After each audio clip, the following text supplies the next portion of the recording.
Allahu Akbar, Allahu Akbar. Boleh nggak semasa hidup almarhum orang tuanya, ayahnya ini khususnya, itu membagi-bagikan harta, semua hartanya, dihibahkan semua hartanya untuk dua orang anak perempuan ini? Kan kita sering mendengarnya beicok dewan. Bismillahirrahmanirrahim. Assalamualaikum warahmatullahi wabarakatuh. Alhamdulillah alladzi bi ni'matihi tatimmu shalihat wa bi fadlihi tatanazzalu al-barakatu wal khairat wa bi tawfiqihi tatahaqqaqu al-maqasid wal ghayat. Asyhadu an la ilaha illallah wa asyhadu anna Muhammadar Rasulullah. Allahumma salli wa sallim ala Sayyidina Muhammad wa ala alihi wa sahbihi ajma'in, amma ba'du. Kaum muslimin dan kaum muslimat, sidang jamaah salat maghrib yang dimuliakan oleh Allah Subhanahu wa taala, serta seluruh pendengar radio Baitur Rahman, radio RRI dan radio swasta yang lainnya dimanapun anda berada. Pertama-tama marilah kita memanjatkan puji dan syukur kita kepada Allah Subhanahu wa taala yang masih memberikan kita nikmat iman, nikmat sehat, dan juga nikmat kesempatan untuk bisa memakmurkan rumah-rumah Allah. Khususnya kita yang tadi telah melaksanakan salat maghrib secara berjamaah, kita doakan mudah-mudahan salat yang telah kita kerjakan tadi menjadi salat yang makbul dan diterima di sisi Allah Subhanahu wa taala. Amin. Salawat dan salam tak lupa pula kita sampaikan kepada Nabi Muhammad sallallahu alaihi wasallam, Rasulullah sebagai qudwah hasanah, Rasulullah sebagai suri tauladan yang baik yang patut kita contohi dalam kehidupan kita sehari-hari. Kaum muslimin dan kaum muslimat, jemaah salat maghrib yang dimuliakan oleh Allah Subhanahu wa taala, kembali kita menyambung kajian kita yang masih membahas seputar problematika pembagian harta warisan, hibah dan wasiat di dalam Islam, yang mana berbicara tentang masalah hukum warisan ini berarti kita berbicara tentang masalah hukum yang detail yang Allah sebutkan dalam Al-Quran, di mana Allah Subhanahu wa taala sendiri yang menetapkan bagian masing-masing ahli waris. Ada ahli waris yang mendapatkan bagian 1/2, 1/3, 1/4, 1/6, 1/8 dan 2/3. Yang mana perlu kita garis bawahi bahwasanya bagian-bagian ini bukan ditentukan oleh para ulama, bagian-bagian ini bukan ditentukan oleh para nabi, tapi bagian-bagian ini langsung datang ketetapan daripada Allah Subhanahu wa taala, fariidatan minallah. Kemudian juga jemaah yang muliakan oleh Allah Subhanahu wa taala, sebagaimana hadis yang sering kita ulang-ulang tentang fadilah daripada ilmu mawaris ataupun ilmu faraid ini, di mana Rasulullah SAW menyebutkan ta'allamul faraid wa 'allimuhun nas. Pelajarilah ilmu faraid ataupun ilmu waris dan ajarkanlah kepada yang lainnya. Fa innaha nisful ilm, sesungguhnya dia adalah setengah daripada ilmu. Wa huwa yunsa, dan ilmu ini termasuk yang dilupakan. Wa huwa awwalu syai'in yunza'u min ummati, bahkan ilmu tersebut termasuk ilmu yang paling awal dicabut daripada umatku, kata Rasulullah. Maka bagaimana dicabutnya sebuah ilmu?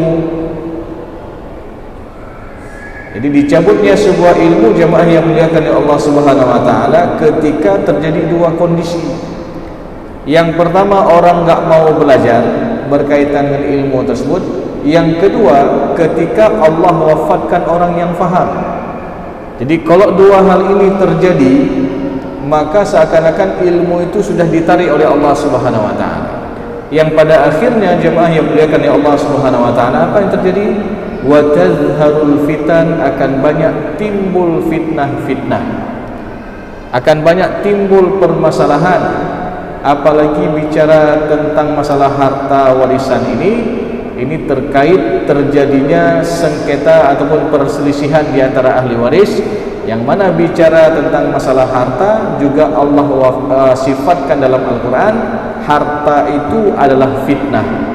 Wa'lamu annama amwalukum wa auladukum fitnah. Ketahuilah bahwasanya harta kalian dan anak-anak kalian adalah fitnah, tempat kita dicoba, tempat kita diuji oleh Allah Subhanahu wa taala.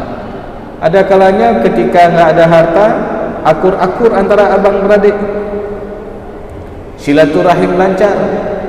Ketika sudah ada sedikit harta peninggalan orang tua, sudah ribut, sudah saling fitnah memfitnah, sudah saling marah-marahan, ya. Bahkan na'udzubillah, kadang-kadang ada di antara ahli waris ini sesama mereka sambil mengucapkan, ataupun salah seorang ahli waris mengatakan kepada ahli waris yang lain ataupun saudaranya, sampai mati saya enggak akan maafkan kalian. Na'udzubillah min dzalik. Ya. Padahal sekali lagi bicara masalah warisan ini, kita bicara tentang masalah nikmat. Bicara warisan ini kita bicara tentang masalah rahmat, ya, peninggalan daripada orang tua kita, yang harusnya ini betul-betul menjadi nikmat bagi para ahli waris. Tetapi ketika ahli waris tidak menyadari ini adalah sebuah nikmat, bahkan dia bisa menjadi musibah, bahkan dia bisa menjadi malapetaka di antara para ahli waris. Maka oleh karena itu jemaah yang dimuliakan Allah Subhanahu wa taala, maka keutamaan mempelajari ilmu faraid dan ilmu waris ini sering kita ulang-ulang agar kita mengetahui bagaimana keutamaan dan kedudukan daripada ilmu faraid ini. Sampai-sampai Rasulullah katakan tadi, bicara masalah warisan sama dengan kita bicara tentang setengah daripada ilmu. Karena bicara tentang masalah warisan ini banyak menyinggung berkaitan bab-bab dalam permasalahan fikih. Warisan ada kaitannya dengan bab hibah. Warisan ada kaitannya dengan masalah wasiat. Warisan ada kaitannya dengan masalah bab nikah, ya. Karena salah satu sebab mendapatkan warisan itu adalah adanya hubungan pernikahan dengan akad yang sah. Jadi paling tidak kita harus tahu bagaimana yang disebut dengan akad, sebuah akad itu dikatakan akad yang sah, ya. Tentu yang memenuhi rukun-rukun dan syarat-syarat nikah. Begitu juga jemaah yang dimuliakan oleh Allah Subhanahu wa taala, bicara masalah warisan ini ada kaitannya dengan permasalahan bab talak, ya, perceraian. Kapan dianggap sebuah ikatan perkawinan itu dianggap sudah putus? Kapan sebuah ikatan perkawinan itu dianggap masih ada, walaupun misalkan dalam kondisi di masa iddah, ya, masa menunggu. Ketika seorang suami misalkan mentalak istrinya talak satu, ya, saya talak, maka konsekuensinya ada masa iddah selama 3 kali haid ataupun 3 kali suci istrinya. Jadi di masa ini kadang-kadang sedang menunggu masa masa iddah ini, ada di antara ahli warisnya ataupun suami istri ini meninggal dunia. Maka pertanyaannya, apakah di antara suami istri tersebut, misalkan suami meninggal dunia, apakah istri yang dalam masa iddah ini mendapatkan hak warisan dari suami yang telah mentalaknya tadi? Maka dalam hal ini secara hukum fikih ini masih ada hubungan perkawinan. Karena di masa iddah ini belum putus hubungan suami istri. Tapi kalau sudah selesai masa iddah, maka ini sudah selesai. Enggak ada lagi istilahnya warisan untuk mantan suami, ya, ataupun warisan untuk mantan istri. Yang ada, yang dipermasalahkan itu adalah berkaitan dengan harta gonogini ataupun harta bersama, ataupun dalam bahasa Acehnya dikatakan dengan harta seharkat, ataupun dalam bahasa Melayunya disebut dengan harta sepencarian. Dan ini jemaah yang dimuliakan oleh Allah Subhanahu wa taala berlaku ketika adanya perceraian, ya. Maka di sana ada berlaku berkaitan dengan harta bersama ataupun harta gonogini ataupun harta seharkat. Baik, kemudian jemaah yang dimuliakan oleh Allah Subhanahu wa taala, tentu pada pertemuan yang lalu kita telah membahas berkaitan dengan takharuj, ya, masalah pengguguran hak. Jadi ketika misalkan ada di antara ahli waris yang ingin menggugurkan haknya, saya nggak mau ambil hak saya, ambil aja buat kalian. apakah ini diperbolehkan? Dan kita ini sudah membahas pada pertemuan yang lalu. Namun jemaah yang dimuliakan oleh Allah Subhanahu wa taala, ada sebuah pertanyaan yang ditanyakan kepada kami, dan ini menjadi suatu hal yang penting agar kita juga mengetahui ya, karena kondisi dalam masyarakat boleh jadi ada yang mengalami permasalahan yang serupa. Jadi di kasus ini seorang suami meninggal dunia, meninggalkan seorang istri, kemudian almarhum ini punya 2 orang anak perempuan, dan almarhum juga punya abang kandung ataupun wali dari si anak perempuan tersebut. Maka jemaah yang muliakan oleh Allah Subhanahu wa taala, dalam kasus ini jadi seorang meninggal dunia meninggalkan seorang istri, 2 orang anak perempuan, tidak ada anak laki-laki, kemudian almarhum punya saudara laki-laki kandung 2 orang. Jadi dalam kasus ini ditanyakan, boleh enggak penentuan warisan ini, ataupun dalam kasus yang kita sebutkan tadi, siapa ahli waris yang berhak, siapa yang tidak berhak? Itu yang pertama.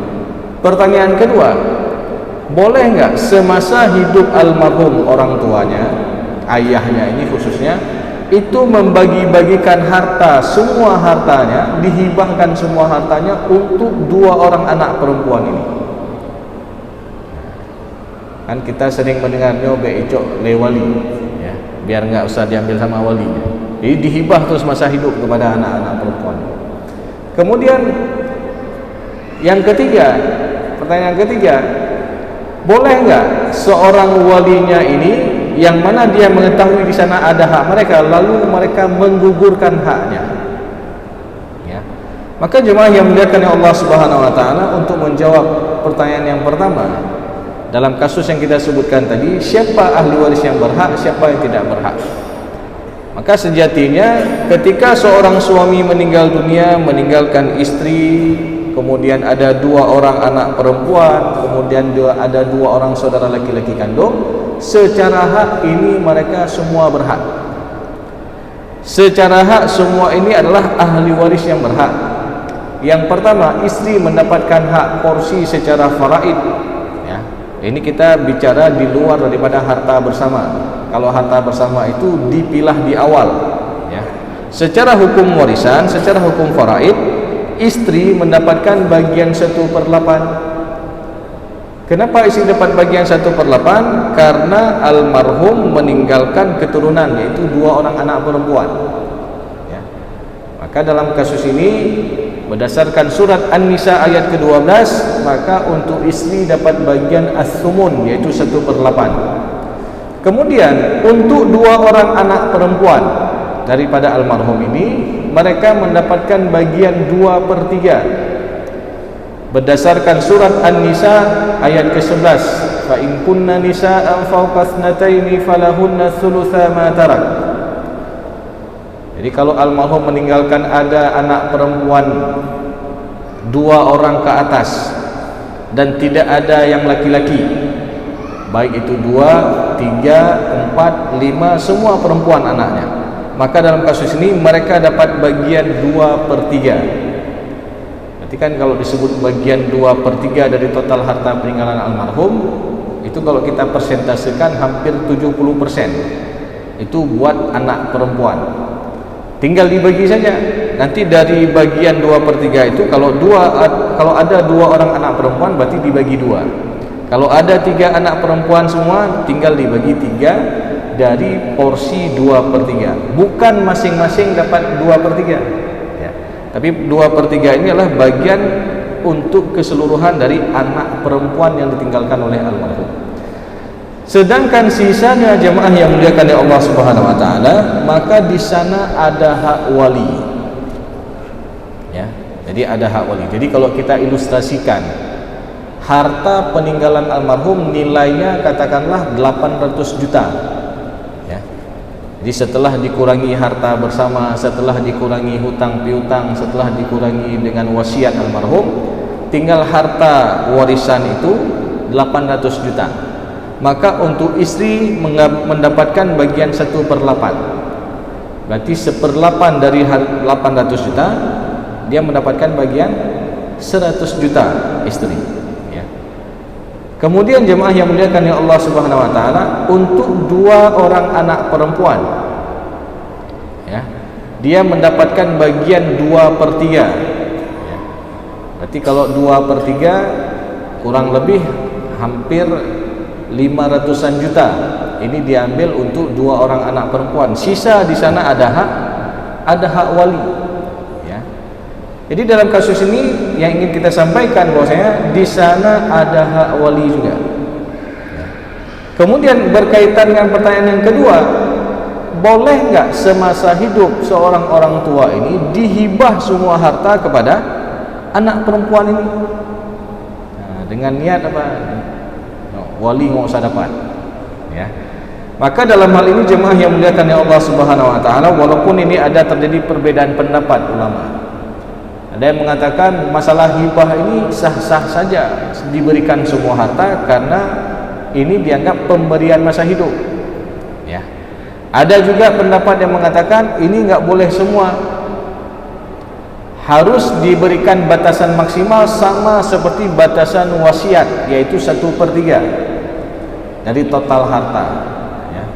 Jadi jemaah yang muliakan ya Allah Subhanahu wa taala, walaupun ini ada beberapa pandangan ulama, perbedaan pendapat, maka perlu kita garis bawahi bahwasanya jangan sampai ketika kita menghibahkan semua harta ini akan terjadi permasalahan di kemudian hari, yang biasanya kalau diawali dengan niat yang tidak baik biasa berakhir dengan hal yang tidak baik. Contoh dalam sebuah kasus yang mungkin pernah kita sampaikan beberapa pertemuan yang lalu, ketika seorang ibu, kebetulan suaminya sudah duluan meninggal dunia, jadi ibu ini statusnya janda, dia memiliki seorang anak perempuan sematawayang, sampai anak tersebut sudah dewasa, sudah menikah, tinggal dia masih satu rumah dengan mamahnya, sampai sudah melahirkan keturunan lagi, maknanya ibu ini ada cucunya. Nah, suatu hari anak perempuannya ini mengatakan kepada ibunya, "Bu, ibu kan sudah tua. Kalau bisa rumah ini ibu balik aja nama sertifikatnya atas nama adik," kata anak perempuannya ini. "Biar nanti kalau ibu meninggal enggak ada urusan sama wali." Kan secara logika kita mengatakan iya juga. Akhirnya singkat cerita, si ibu ini dia uruskan surat balik sertifikat rumah tersebut atas nama anak perempuannya. Bahkan semua harta dibalik sertifikat atas nama anak perempuan tersebut. Lalu apa yang terjadi jemaah yang muliakan ya Allah Subhanahu wa taala? Beberapa tahun kemudian setelah dibalik sertifikat nama atas nama anak perempuannya ini, duluan meninggal anak perempuan ini daripada mamanya. Karena sekali lagi yang namanya ajal kita nggak pernah tahu. Nggak mesti yang tua ini lebih duluan meninggal. Boleh jadi lebih duluan meninggal yang muda daripada yang tua. Makanya jemaah yang muliakan ya Allah Subhanahu wa taala, ini juga ada beberapa nasihat yang disampaikan juga di dalam sebuah syair Arab tentang kita harus membekali diri kita dengan ketakwaan, enggak mengenal tua ataupun muda, ya. Tazawwadu minat taqwa fa innaka la tadri. Berbekallah dengan ketakwaan, sesungguhnya engkau tidak mengetahui. Idza janna al-lailu hal ta'ishu ila al-fajri. Apabila malam telah tiba, apakah ada jaminan engkau akan bangun esok pagi harinya? Jadi ketika malam sudah tiba ini, kita tidur bentar lagi, ada nggak jaminan kita akan bangun esok pagi? Nggak ada jaminan.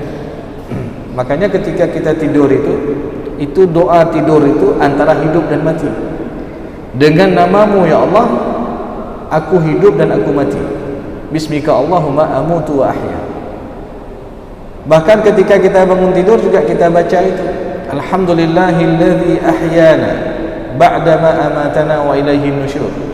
Segala puji bagi Allah yang telah menghidupkan kami ba'dama amatana, yang sebelumnya engkau berikan kematian. Jadi tidur itu adalah salah satu bentuk kematian kecil. Berapa banyak orang yang tidur malam rupanya itu menjadi tidur panjangnya ataupun kematiannya. Wa ilaihi nusyur, dan kepadanya semua kita akan kembali.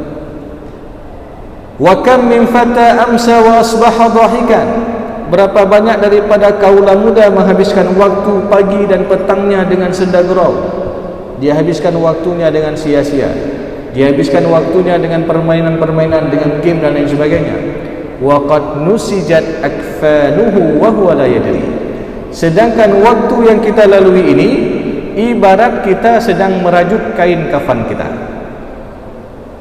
Jadi jemaah yang muliakan Allah Subhanahu wa taala, waktu yang kita jalani hari-hari ini itu ibarat kita sedang merajut kain kafan kita.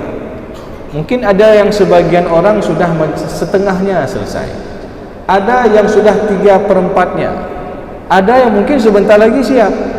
Kita nggak tahu. Dan yang namanya ajal ini nggak mesti tua, nggak mesti sakit juga. Ada orang yang sakit-sakit tapi masih Allah berikan kehidupan sampai dengan akhir zaman. Ada yang lagi sehat-sehat, bugar dia, qadarullah tiba-tiba memang sudah sampai ajalnya. Maka jemaah yang muliakan Allah Subhanahu wa taala, dalam kasus tadi yang kita sebutkan bahwasanya rupanya duluan meninggal anak perempuan ini daripada mamanya. Sehingga tinggallah di rumah itu ibu ini dengan menantunya dan juga ada cucunya. Jadi suatu hari entah kenapa nggak pas ibu ini dengan menantunya marah-marah. Menantunya pun lagi nggak pas kepala. Akhirnya diusir ibu itu dari rumah itu. Ya. Jadi karena dianggap rumah itu sudah jadi milik dia. Karena sudah dibalik nama sertifikat atas nama anak perempuannya dan dia selaku suami dan juga ada keturunan, dia merasa dia berhak di situ. Padahal jemaah yang muliakan Allah Subhanahu wa taala, kalau dalam kasus seperti tadi, untuk ibu kandung juga ada hak. Ya. Walaupun almarhum ini punya anak laki-laki, maka untuk ibu kandung itu masih ada hak. Berapa haknya? Yaitu 1/6. Masih dalam surat An-Nisa ayat ke-11, wali abawaihi likulli wahidin minhum as-sudusu mimma taraka in kana lahu walad. Ya. Jadi ini jemaah yang muliakan Allah Subhanahu wa taala, yang ingin kita tegaskan di sini bahwasanya enggak boleh juga kita berikan hibah seluruh harta semasa hidup kita. Bahkan juga ada kasus yang kedua, ketika ada seorang orang tua dihibah semua harta buat anak perempuannya. Semua harta, bahkan rumah yang beliau tinggal itu dibalik nama atas nama anak perempuannya ini. Dengan niat tadi, nyobek cok wali, biar walinya enggak dapat. Tapi apa yang terjadi? Orang tuanya dalam kondisi panjang umur dan dalam kondisi dia hanya terletak di atas kasur, maknanya enggak bisa lagi beraktivitas.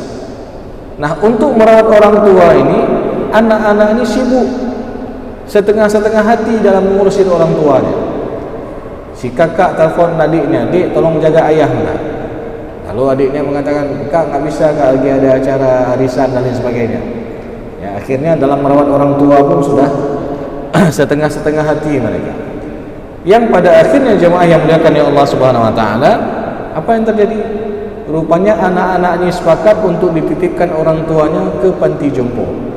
Jadi sayang kali orang tua kasih semua harta kepada anak, belum tentu anak ini kasih manfaat untuk orang tuanya. Maka dalam kondisi ini jemaah yang muliakan Allah Subhanahu wa taala, dalam pemberian hibah itu juga enggak boleh semua harta. Ya. Jadi karena kita enggak tahu ajal ini dan kita enggak tahu apakah dia akan memberikan manfaat bagi kita atau tidak. Ya. Jadi ini jemaah yang muliakan Allah Subhanahu wa taala. Kemudian ada kaitan dengan pertanyaan yang ketiga, bagaimana kalau walinya ini ingin menggugurkan haknya? Misalkan walinya sudah mengetahui, saya sudah tahu di sana ada hak saya, ya, tapi kami nggak apa-apa lah, kami juga ada harta, biarkan hak kami itu dikembalikan lagi untuk anak-anak almarhum. Apakah ini diperbolehkan? Boleh. Ya. Jadi tentu ini diperbolehkan atas dasar keikhlasan, atas dasar antaradin, saling ridha, dan tidak ada unsur paksaan. Ya. Kadang-kadang jemaah yang dimuliakan oleh Allah Subhanahu Wa Taala, sebagaimana kita mengatakan ataupun pernah terjadi kasus, ya, ketika dia enggak puas sebagaimana yang ingin dia dapatkan, lalu dia mengatakan apa? Oh ya udah, hak saya ambil aja buat kalian. Hana pujuk lihat lu, cok untuk berubah. Ya, tapi dia enggak ada keikhlasan. Ya, ini bukan dianggap takharuj, bukan dianggap dia ingin menggugurkan hak, tapi karena ketidakikhlasan, ya. Tapi hal tersebut dilakukan karena ada unsur paksaan dan ketidakikhlasan. Maka ini yang tidak diperbolehkan jemaah yang dimuliakan oleh Allah Subhanahu Wa Taala. Maka hal tersebut ini sering terjadi dalam kehidupan kita sehari-hari, dan kasus ini sering terjadi dalam masyarakat berkaitan dengan pembagian ataupun ada yang ingin menggugurkan haknya. Begitu juga jemaah yang dimuliakan oleh Allah Subhanahu Wa Taala, dan ini juga ada kaitannya kalau almarhum ini, kalau tadi dalam kasus tadi meninggalkan anak perempuan semua. Lalu bagaimana ketika seorang orang tua meninggalkan anak dalam kondisi dia tidak jelas kelaminnya? Yang baru-baru viral hari ini, ya, kalau terjadi transgender itu bagaimana? Ya. Maka bagaimana hukum transgender tersebut? Jadi jemaah yang dimuliakan oleh Allah Subhanahu Wa Taala, yang jelas dalam sebuah hadis Rasulullah SAW disebutkan la'anallah. Jadi Allah Subhanahu Wa Taala melaknat orang laki-laki yang menyerupai perempuan dan perempuan yang menyerupai laki-laki. Ya. Jadi ini dilaknat oleh Allah Subhanahu Wa Taala. Ya. Maka ketika ada orang yang menyerupai lawan jenisnya, dia laki-laki, tapi dia pakai gamis, dia pakai seperti perempuan, ya.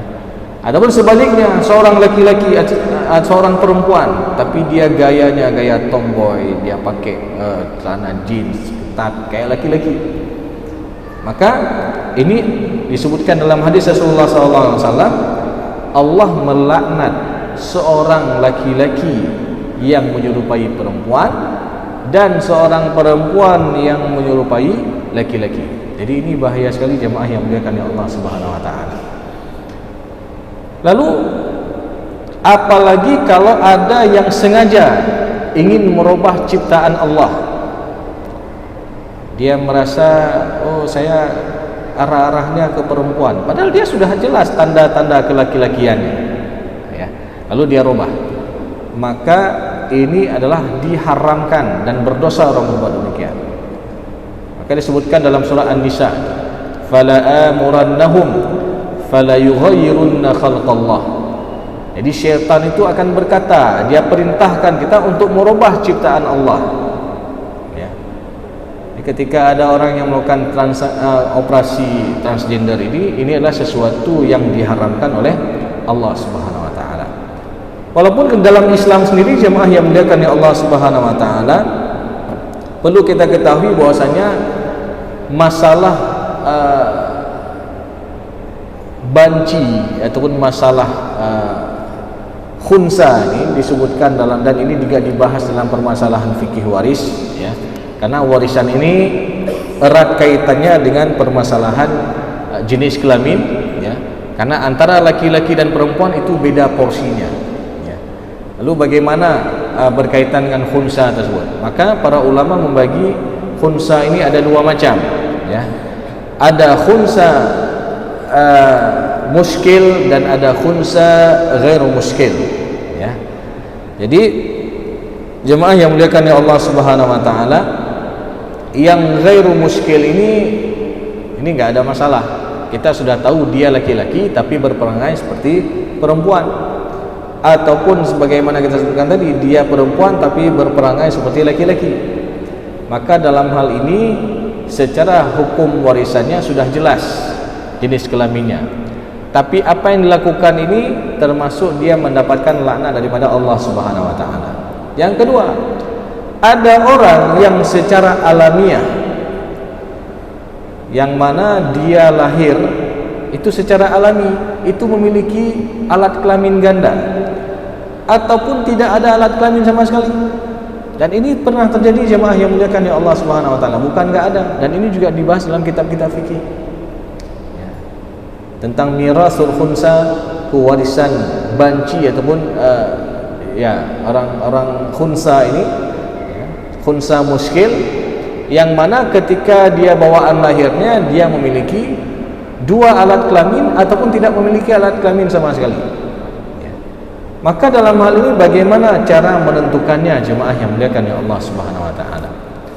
Maka walaupun dia misalkan sudah dewasa, ya, dilihat dari segi tanda-tanda kelaki-lakiannya, oh enggak ada yang dominan, karena kita tahu kalau tanda laki-laki itu dia yang pertama bermimpi, ya, kemudian dia ada tumbuh kumis, ada tumbuh jenggot, ya, seperti lazimnya seorang laki-laki, ataupun misalkan seorang perempuan, ya, yang misalkan nanti dia mengeluarkan haidnya, kemudian nanti dia tumbuh tanda-tanda perempuannya, ya. Tapi ini ketika dilihat tidak nampak kedua-duanya. Nah, ini dikatakan dengan khunsa muskil. Maka bagaimana cara penentuannya jemaah yang muliakan ya Allah Subhanahu wa taala? Jadi disebutkan dalam hadis Rasulullah SAW bahwasanya dalam kondisi demikian tentu dilihat dari tempat keluar air seninya ataupun dari kencingnya. Kalau lebih dominan daripada alat kelamin laki-laki, maka dianggap sebagai laki-laki. Ataupun sebaliknya, maka dianggap dia sebagai perempuan. Oh, kalau nggak ada yang dominan, dua-duanya berfungsi, ya, maka bagaimana? Maka dalam kondisi seperti ini berkaitan dengan warisan, ini ada perbedaan pendapat ulama jemaah yang dimuliakan oleh Allah SWT, yang mana nanti dalam mazhab Hanafi itu berpendapat bahwasanya hak waris banci tersebut ataupun khunsa tersebut adalah diambil yang paling sedikit daripada dua keadaan. Dihitung bagian laki-laki, kalau dia laki-laki berapa, kalau dia bagian perempuan berapa, maka ambil yang paling sedikit, ya. Nanti dalam pendapat Imam Maliki ataupun dalam mazhab Maliki disebutkan bahwasanya pemberian hak waris kepada para banci hendaklah tengah-tengah di antara kedua bagian. Nah, jadi dihitung hak dia laki-laki berapa, hak dia perempuan berapa, maka diambil di tengah-tengahnya tersebut. Nah, ini pendapat daripada Imam Maliki.